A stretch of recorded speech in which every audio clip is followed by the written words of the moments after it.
Thirst by Kieran McConville. Chapter 1. The merchant let out a pained yelp as another blow landed in his ribs, forcing the air out of his lungs. He tasted blood and realized he'd bitten his lip. His captor cursed, gave him one final kick, and walked away to vainly struggle with the locks, giving him a brief reprise, which he exploited to its fullest by gratefully slumping onto the sand. The two were paying little attention to the surrounding area, but if they had been, they may have noticed an irregular form in the dust some distance away. From this position I was all but invisible, and free to take my time. I tilted the rifle so that it was aimed squarely at the back of the bandit's skull. How strange to think that a man could have no idea that his life was mere moments from being taken away. The theft was going on too far away to be heard, but I could tell with some degree of accuracy what the situation was. The merchant and his bodyguard had been ambushed by a trio of ne'er-do-wells, and the resulting firefight caused the deaths of everyone but the two I was now peering at. The surviving attacker was taking a pound of flesh for each of his friends' deaths, and his victim's likelihood of being alive the next day was further worsened by his apparent refusal to provide the means of unlocking the containers hanging from his pack-awan, which was making a frightful racket but stayed faithfully with its master. I knew the bandit was going to die. I was looking forward to it, but in the same way one attempts to make a juicy morsel last as long as possible, I was delaying his execution to get maximum satisfaction from it. As I watched, he pointed his blaster at the awan and shouted something that must have been a threat at the peddler, who was still coughing up fluids. Whether shooting his beast of burden was something the merchant would care about wasn't clear, but I detected a hint of desperation in the assailant's face that told me he was in the middle of deciding to pull the trigger. His head was vaporized in an instant. No fragments of tissue or bone remained, and the wound on the neck was cauterized, leaving only a bloodless burnt stump atop his shoulders. His body remained comically still for a moment before keeling harmlessly to the ground. In all probability, the only indication of his impending doom would have been the zap of the bolt leaving its chamber a fraction of a moment before it served its purpose. He would have felt no pain, though I had made no conscious effort to minimize his suffering. The merchant was dry heaving when I casually made my way over to the scene. While he finished, I gave the fresh corpse an inquisitive nudge with my foot. I deduced that, in all probability, the wannabe robber was deceased, so I pocketed his blaster and those of the other slain with the intention of selling them off. It seemed adequate payment. Finally, the man whose life I'd saved had recovered enough from the shock of seeing a person's entire cranium vanish a few meters away to instead be shocked at my appearance. He stared in a sort of terrified awe at my tall, muscular frame, quite a contrast to his chubby physique, my yellowish-beige scales, my taloned extremities, including feet I'd heard others liken to those of a T-Rex, whatever that is, my lengthy tail, with small spines along the top, my face, with its pointed snout and low brow sloping up to a pair of swept-back horns. But most of all, he gazed into my large, golden-slit eyes with horizontal lids, which are placed on either side of my head. As for my clothing, I wore only holsters for my weapons, rifle, pistol, and knife, a pack on my back, a belt with pouches to store loot and water in, and a dignity-preserving pair of leather shorts, chosen for their toughness and their color's similarity to that of my skin. Yes, it seemed he was entirely unfamiliar with us Skriaki. We just looked at each other motionlessly for some time. I was faintly amused by the way he was visibly trying to decide whether he'd just traded one enemy for an infinitely more horrible one. I might have made some witty remark to demonstrate that I wouldn't rip his throat out of my teeth unless he gave me a decent reason, but one disadvantage my people possess when dealing with the ape-based species is our utterly dissimilar vocal system and complete lack of lips. Put simply, we can't speak their tongue and they can't speak ours. Compounding the problem is our inability to make anything like the complex facial expressions humans are so fond of.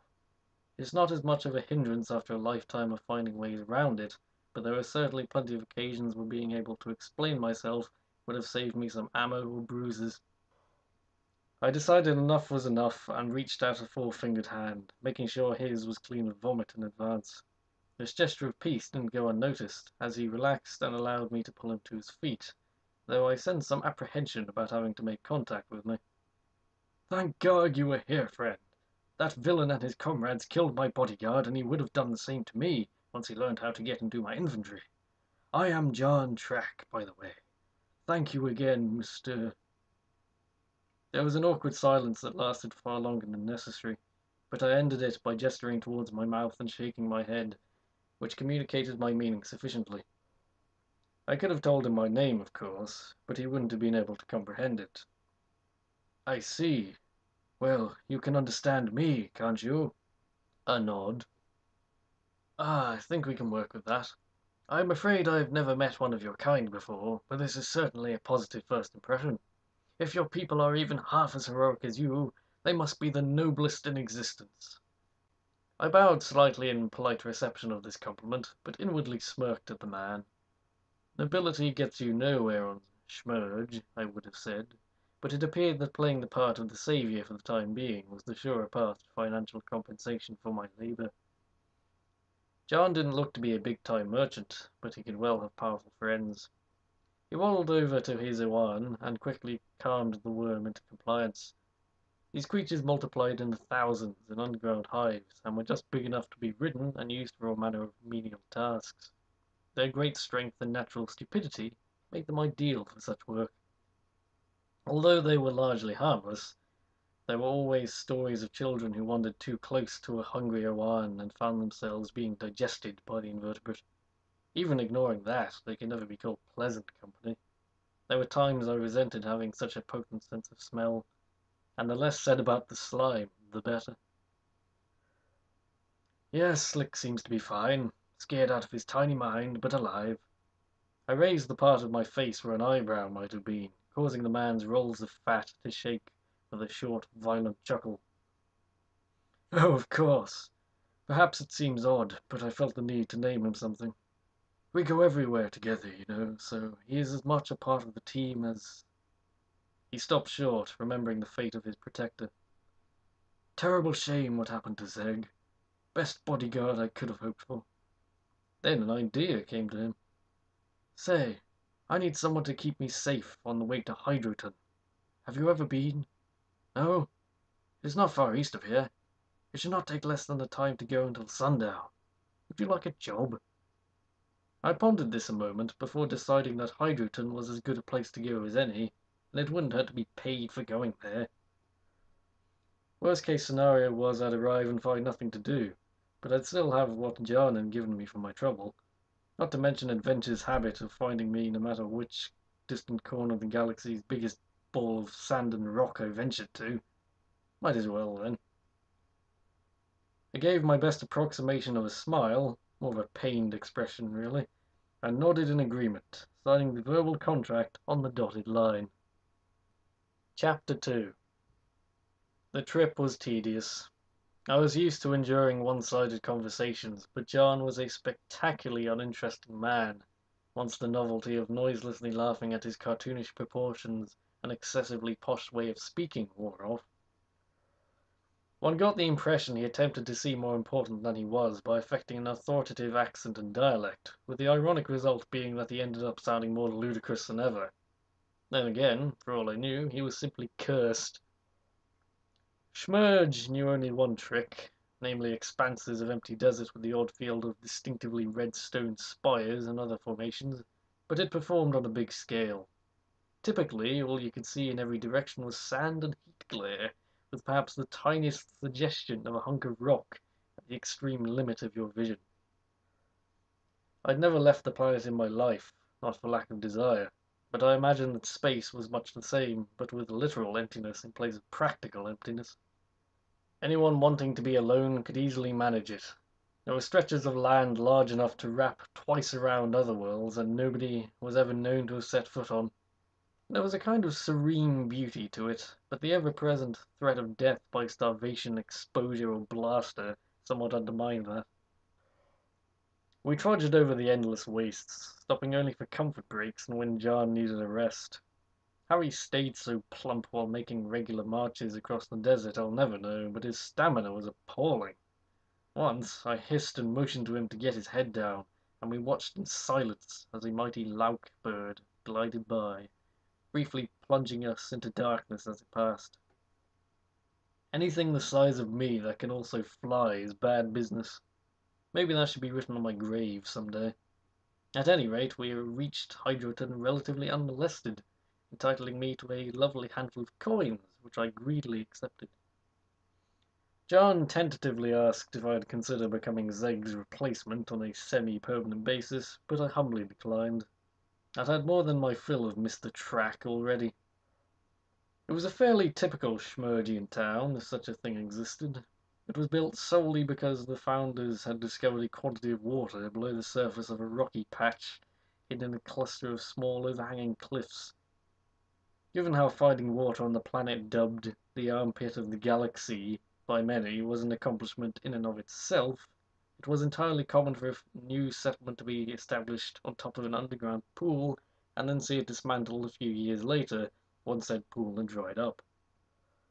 The planet's only city, Oasis, was only the only place to directly receive water brought in from other worlds, but it was precisely this that allowed the Zinton Corporation to seize control of Oasis and from there start asserting its power across the entire globe. They were far from their goal of complete domination, but what territory they had was strictly regulated. Not that towns in their possession weren't still largely chaotic places, but anyone who interfered with the company's business plans got their water shipments stopped. Simple as that. Not an ideal life. Regardless, Hydroton was independent and had yet to exhaust its reserves of H2O. Though my being a Skriak meant I could last far longer without drinking than almost any other race, I had my limits. There was nothing like the security that a Zinton town would have, with its military-grade barriers and patrols, but I'd never been anywhere that didn't feel the need to give me special treatment. The gate we came to had just the two guys protecting it, but they were armed with the best scrap weapons and armor money could buy or children could dig through mounds of rubble to find. John and I found ourselves glared at by the sentries. Again, I was used to suspicion, but these particular eyes were unusually accusatory. I wondered if I'd wronged them in a past life or something. John explained himself and his profession. Apparently he sold small machinery parts, though he showed no sign of an engineering background, and the Inquisitors grudgingly gave him permission to enter. When it came to me, however, they were less generous.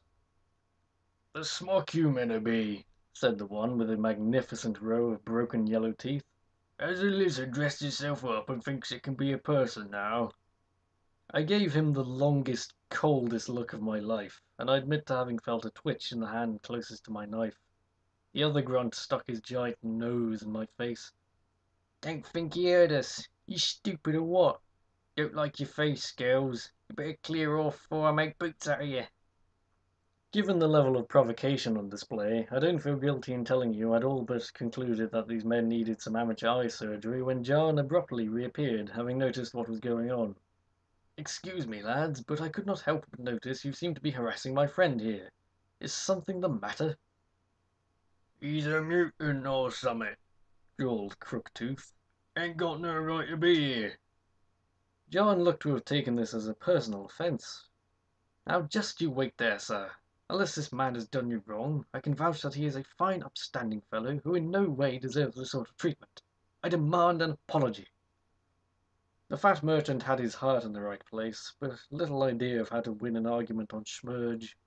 I put my hand on his shoulder, stuck a finger in my mouth, and handed Nosy an odd number of coins. Immediately his attention switched to counting them, and Crooktooth wanted his share. Of course, since there was one left over, the pair were too busy making comments about each other's mothers to consider stopping us from proceeding. Once we reached the spot where Slick had been secured to the ground, John began talking so apologetically you'd think it had been him barring me entry. "Comrade, I cannot put into words how sorry I am about that. Clearly this town is full of the sort of people I wouldn't do business with given better circumstances. I insist on reimbursing you for that bribe. No, don't object. I wasn't trying to. I must force this upon you. I can afford it. Now, I hate to run off so quickly, but I've goods to sell and a new bodyguard to hire. Good luck out there, sir." And with that he freed Slick and dawdled away, leaving me at a loss for words. The silly man can't have been on the planet long with behavior like that. Or maybe he had and refused to learn. At this rate, he'd insult the wrong person and find himself with a blade lodged somewhere unpleasant before too long. I shrugged and had my first proper look around my new locale. The buildings were constructed of assorted metals, plastic, and other materials, with no discernible pattern. There was rust and filth everywhere, and the half-hearted attempt at placing a road had ended up just leaving regular sheets of steel all over the place. It was an utter mess, though there's something to be said for having no two houses look the same. My reflection was swiftly halted by the familiar sound of shouting, singing, and laughter that only one thing can create. The pub was packed, making it obvious why the streets were so empty. The stench was truly something remarkable, and no amount of colourful metaphors can adequately describe it. Just imagine the sweatiest, sourest odour in the universe, and then add a healthy drop of cheap alcohol to the mix. Charming. I forced my way through the mass of bodies, keeping my tail close to my torso to avoid causing a landslide. I managed to land on a fragile excuse for a seat in front of the bar. I sensed a few confused looks, but they were too distracted by a fresh round of precious elixir. The lone balding barkeep was overtaxed, his great furry arms moving so fast as to give him a cephalopodic appearance, so I waited a minute before trying to get his attention. In the process of this, however, I felt a gentle caress as a hand slid tentatively down my back. The source was revealed to be a woman of questionable maturity, dressed in a raggedy top and extremely short skirt. Her hair was long and had been haphazardly dyed blonde with streaks of green. With a wry smile, she asked if I was looking to have some fun and said she knew a private place where we could be alone. She was blatantly intoxicated, but her attire told me that she would be asking men similar questions regardless. Most likely, all the drink had done was cause her to lower her standards enough to make her proposition to the one man in the establishment who had scales. I turned all the way round to face her, all respectful and such, and did my trick with the slight bow while slowly shaking my head, politely communicating that I was not interested. Her smile corrupted into a frown, and she muttered some racial slur before hobbling elsewhere. I snorted at the comedy of it all. Now, don't go assuming I'm against two people of different species performing that most intimate of acts. The way I see it, love's love and a smock's a smock, but that doesn't mean I personally like to partake in it. Give me a cold-blooded gal any day, thank you very much. Sadly, that was easier said than done on Schmerge, whose population consisted of almost no Skriaki. Indeed, it had been a few years since I'd last met one of my own kind, and he was too busy shooting at me to chat. It was a tad depressing, really. The barkeep noticed I didn't have a beverage being thrust down my gullet and gruffly asked if I was going to order something or just take up space for actual customers. In his defense, I didn't detect any hostility based on my appearance. He looked to be the sort who just despised everybody, reptilian or otherwise, at least when heinously overworked. I could respect that. He also didn't question the way I wordlessly indicated my poison of choice. A thick purple concoction known colloquially as lizard blood, precisely because us scaly folk had an affinity for it. Naturally, it had a niche market and therefore cost far too much, and nobody would ever admit to knowing what was in it, but the subsequent euphoric haze always seemed to render these facts inconsequential. I settled on my seat and allowed myself to drown in the cup of precious nectar. Chapter 3. The festivities lasted long into the night. There was dancing, brawling, and general merriment, with perhaps just a sprinkling of sexual assault.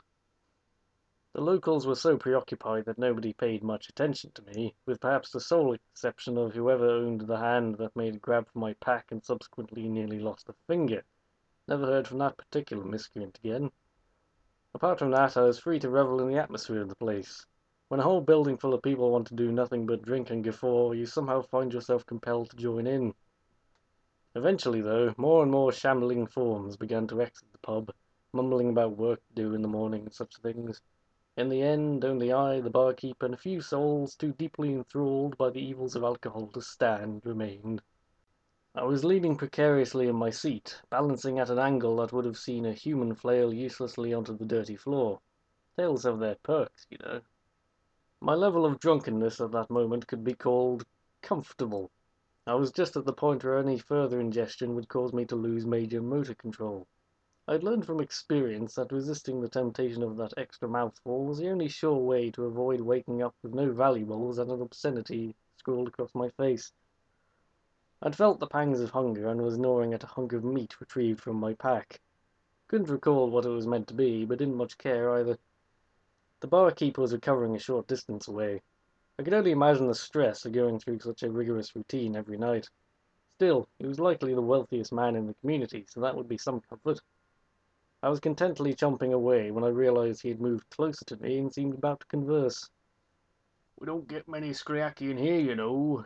Last one must have been, I dunno, 10 years or so back. She was something, though. Bit a man in a fight and broke his friend's arm when he came at her with a knife. Two wanted her lynched, but I had 'em thrown out. Most probably she had one smock of a story behind her. Not that she could tell it.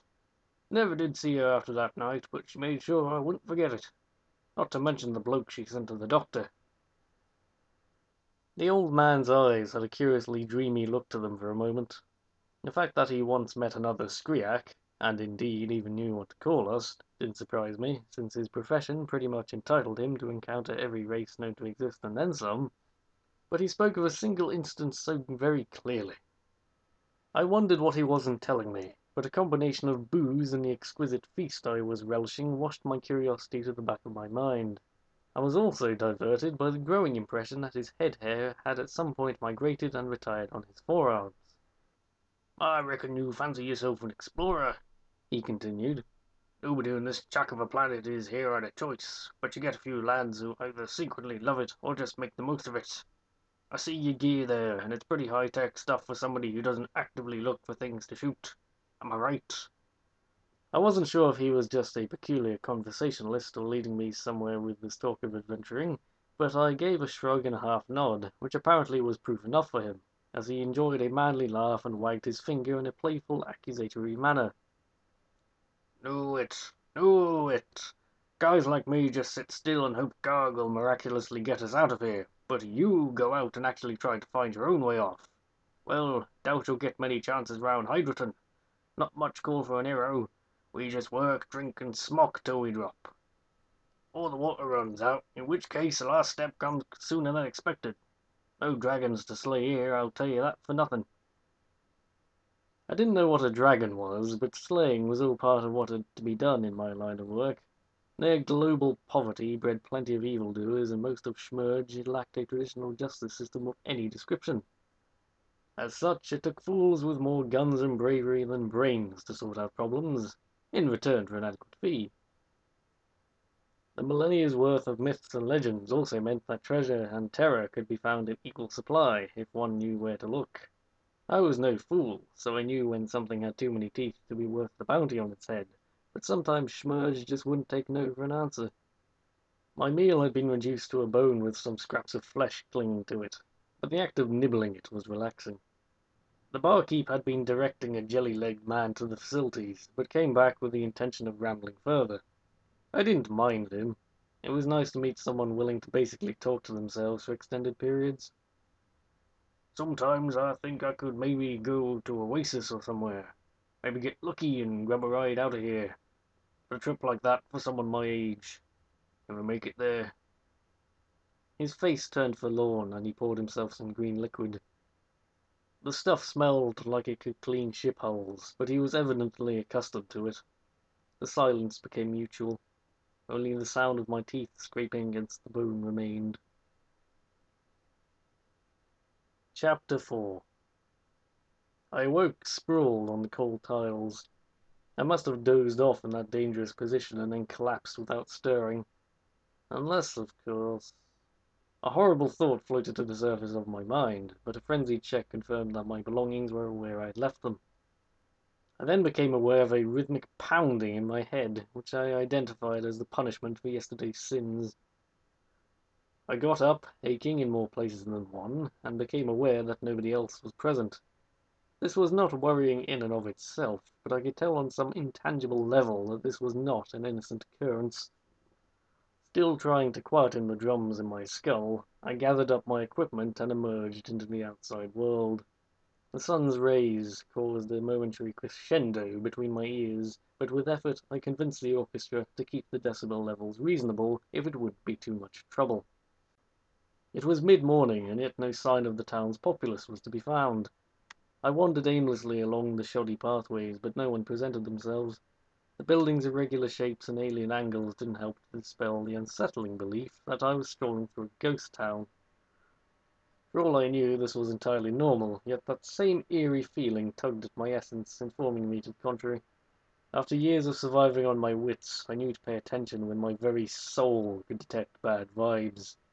My pistol ended up in my hand somehow, and I started towards the gate I'd had so much trouble penetrating before. I rounded a corner and felt my blood turn colder than even I was used to. The gate hung open, and the still bodies of Nosy and Crooktooth lay to one side in a great pool of red. Now my grip on the pistol tightened, and I knelt down, checking for any possible attackers. Nothing. Whatever had happened, it was hours since. An idea came to me. I rushed to the crude lavatories and turned to the tap and bucket which acted as a sink. A splutter and a drip, followed by nothingness, confirmed my suspicions. The town's water had been drained.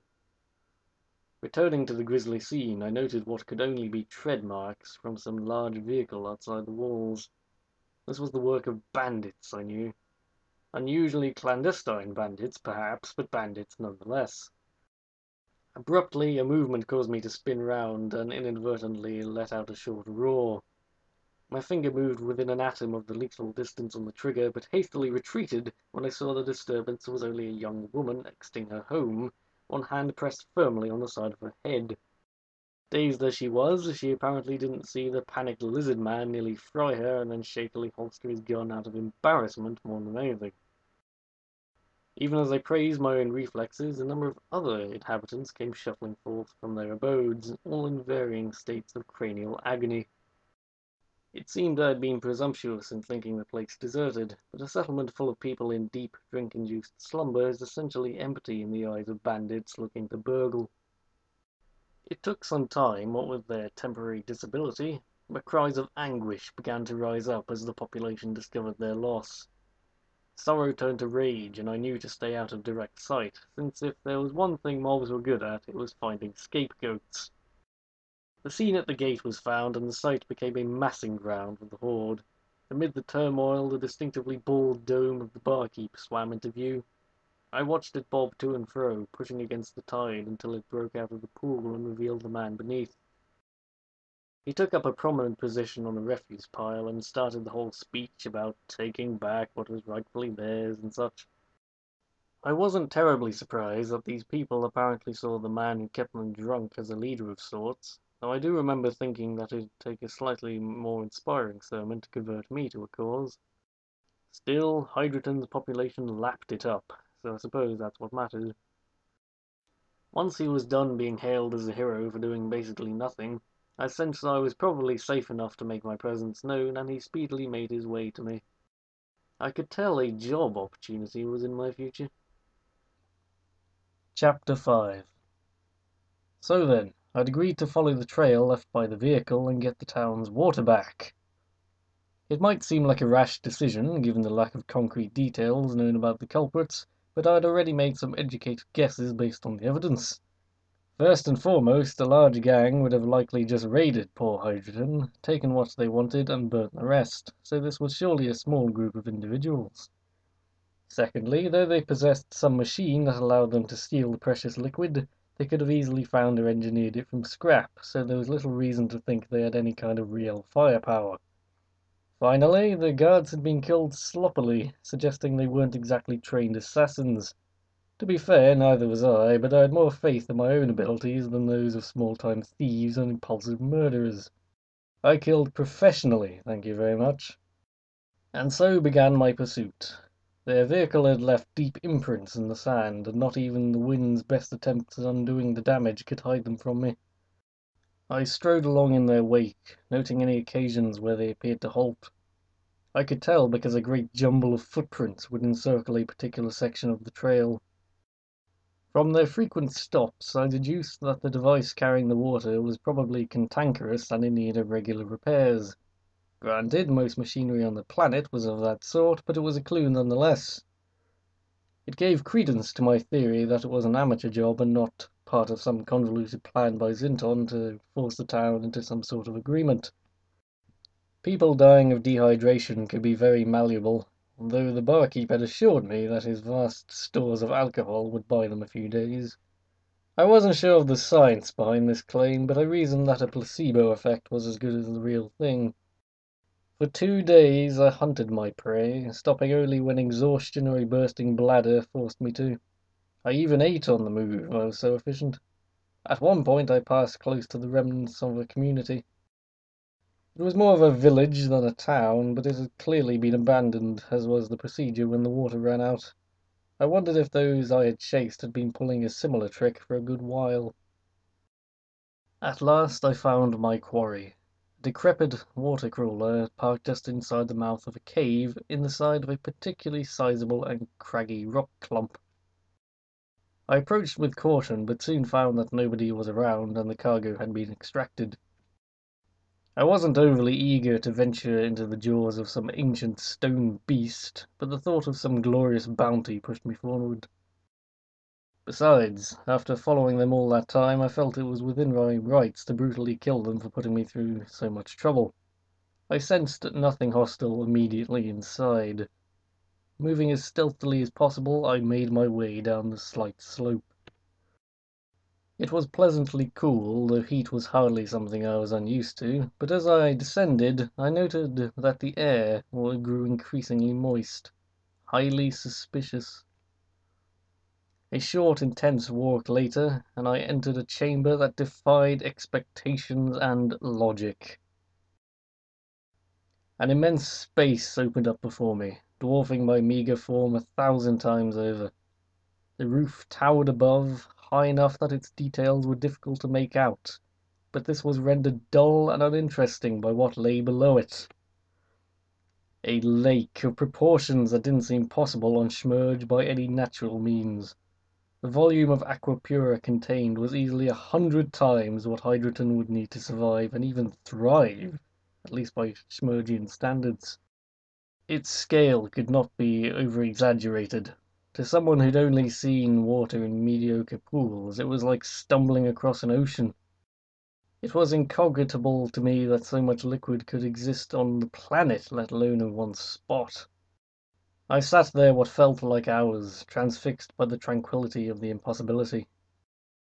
Ultimately, though, I sobered up enough to notice a thin path of rock that extended from where I stood. In the far distance I could see movement. Several figures in blue moving about. I inched nearer, staying flat against the bridge, doing my best to ignore the way every fibre of my being was screaming at me to just jump into the abyss below. A voice was echoing through the cavern, becoming more distinct as I closed the distance between myself and the source. There were indeed people standing in a group of a dozen or so, huddled on a semicircle platform that formed the other end of the bridge. An individual was standing above the others on what could only be called an altar, preaching to those who looked up at them. It was this person's words that reverberated off the walls, giving the sound an otherworldly quality that seemed fitting for what could only be the setting of some fantastic dream. I wondered for a moment if I was imagining all this and was actually still unconscious on the floor of the pub. A pinch proved this theory inaccurate, but the wraith of doubt lingered in my mind. Now I could see the meeting with clarity, as well as decipher most of what was being said. Everyone wore mismatched garments of varying types and origins, with the only constant being the color blue, albeit in 1,000 different shades. They seemed to have literally collected every blue item of clothing they could find, regardless of how well they fit. On top of that, a number of them had azure skin, despite appearing human in every other regard. I theorized that either masses of paint or extreme tattooing was to blame. At any rate, it was becoming abundantly clear that these unusual people had a thing for blue, and it seemed implausible that such a group would mass above what had to be the biggest deposit of water anywhere on the planet by some mad fluke of fate. Had the way a single man appeared to be leading them in some sort of service, and the only reasonable conclusion was that they somehow worshipped the water. This cave held too many inexplicable things for my tastes. I lay still, deciding that listening in on the gathering might yield some useful information. "Have brought us this latest vessel of Our Lady to join the great chapel. With every drop that mixes in the lake, her strength grows tenfold. Let us give thanks to her, so that she may allow us to partake of her body, and thus extend our own lives, though they may be brief and meaningless when compared to her immortal beauty." With this they all drank deeply in perfect unison, and then filed into a tunnel behind the altar, giving me a chance to further deliberate. Somehow this bunch of people had got it into their heads to start praising water as a goddess. I suppose it made sense, given the obvious value attributed to the substance on a planet of dust and stone, but my clients desired their supply of it back, and I intended to deliver. Given that these cultists had already killed to achieve their own ends, I somehow doubted they'd be willing to reach some sort of reasonable compromise. Ah well, death it is then. Chapter 6. Not so much as a shadow could be seen, yet I slunk over to the spot where the meeting had taken place. I didn't doubt that I could handle a few mad bandits turned holy men, but they still had the advantage in numbers and potentially unstable minds. I saw little advantage in a blind assault, so a bit of sneakery was in order. If you're wondering why I didn't just drive the trawler in, hoover up some water, and drive off for my reward, you'd be forgetting that such an approach would likely bring a plague of angry water worshippers down upon Hydroton, which would seriously damage my chances of doing business there again. Besides, if I could clear out the cultists, I was sure the compensation for showing the townsfolk where to find all the H2O their grandchildren's grandchildren would ever want would be of considerable worth. And all that stood in my way was a few throats that had yet to be introduced to Mr. Knife. My hunting instincts took over, and I felt my body tense in expectation of combat. I slowly examined the tunnels from the entrances. They appeared man-made, unlike the main cavern, and split off into a number of smaller chambers. My guess was they led into the homes of the water acolytes. I chose one at random and followed it soundlessly, one hand clutching my knife, the other poised to bring my blaster to bear at a moment's notice. Just because I wanted to stay quiet didn't mean I wasn't prepared in the event I raised the alarm. The tunnel brought me to a small room. It was evidently being lived in, what with the bed, table covered in food scraps, and what might have been a shrine to their deity. A mass of blues against a white background hanging on a wall. Not much else of interest to be seen, and certainly no adversaries, so I began back the way I came, and was immediately met by a pair of furious green eyes leaping at me from the ultramarine sea that surrounded them. My marvelous reflexes allowed me to dart backwards and thereby avoid any blows aimed at me, but I chose not to blindly shoot the man, instead giving him a chance to prove his sanity.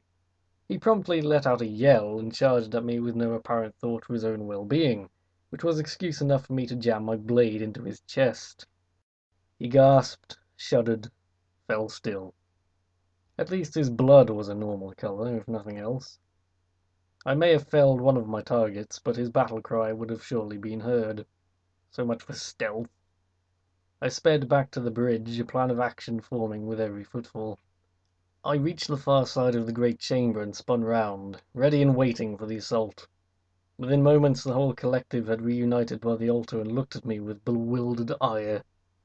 It took no effort to tell that they had every intention of ripping me apart at the first opportunity, and yet they made no attempt to cross. I initially thought they realized my scheme and weren't as suicidal as their now deceased compatriot, but the appearance of their chief at the front told me they were merely waiting for his word. He was younger than I had previously thought, perhaps not even out of his 20s, though the artificial coloration of his features made it hard to tell with any certainty. He also wore by far the most appropriate garments, as he actually had a robe of some sort as opposed to a jumble of unrelated blue items. A steel pole with a cerulean crystal mounted to the end of it was being clutched in both hands. Whatever mystical properties this makeshift staff was supposedly imbued with didn't worry me, but any man looking at you with an expression of utter burning hatred while grasping a pointed object is worth keeping an eye on. "Children of the lady," he began, his voice calm but with a detectable hint of malice. "This heathen has killed one of her chosen before his time, robbing him of a life of servitude to she whose life is bestowed upon us. He represents everything that she opposes. It is our duty as her selected few to remove those who would stop her from fulfilling her holy role. Bring him down. His body shall serve as a warning to others who would impede the lady." As if under some spell, the rabble rushed to meet me. They were armed with only basic blasters and bullet-based guns and probably didn't have a lot of experience with them, but they looked about ready to skin me alive. With fanatical zeal they hurtled towards me across the narrow surface, each scrambling to be the first to tear a chunk out of their mortal enemy. Naturally, I was prepared. As the first volley of frenzied fire flew towards me, my body flattened to a degree unthinkable for any ape, four of my limbs acting as support while the fifth aimed the pistol with deadly accuracy. I evaded the danger and responded mercilessly, squeezing off a trio of bolts. A chest burst, an arm fizzled into nothingness, and a head was blown in half. The fallen were vaulted over by their fellows, and the process began again. This time a projectile barely missed my shoulder, but I kept focus and returned fire once more. Two of my assailants had their stomachs vaporized by the same laser, while another pair suddenly found themselves with fewer legs than they were used to. The last three took no heed of the carnage and were almost upon me when I rolled out of their aim and efficiently executed them all with a shot to the heart. They wilted in front of me and moved no more. I unconsciously adopted a grin, or something close to one. The whole exchange couldn't have lasted 20 seconds. The bridge was strewn with the dead and their amputated appendages. Those who hadn't died instantly were already gone by the time I rose to face the leader, who stood aghast on the opposing side of the mighty chamber.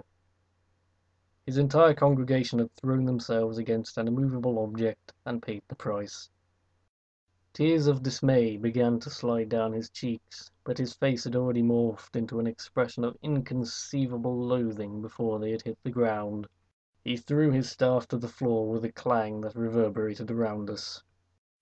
"My lady attempts to comfort me in my darkest hour with these droplets that pour from my eyes, but her gift is ineffective, as the cause of my sorrow stands before me in triumph." With heavy steps he started slowly towards me. He didn't have any weapons I could see, but I kept my blaster trained on him all the same, as a precaution. "You scaled monstrosity," he recommenced, "have single-handedly murdered her chosen. They died defending her sacred chapel, and so now swim with her below us. But their lives of servitude would have been long and borne much fruit. Thanks to you, her work has been delayed decades at the least." He paused a moment as he came to the first of the bodies, but then flew again into rage. "You are everything she seeks to destroy. Selfish, ungrateful, destructive.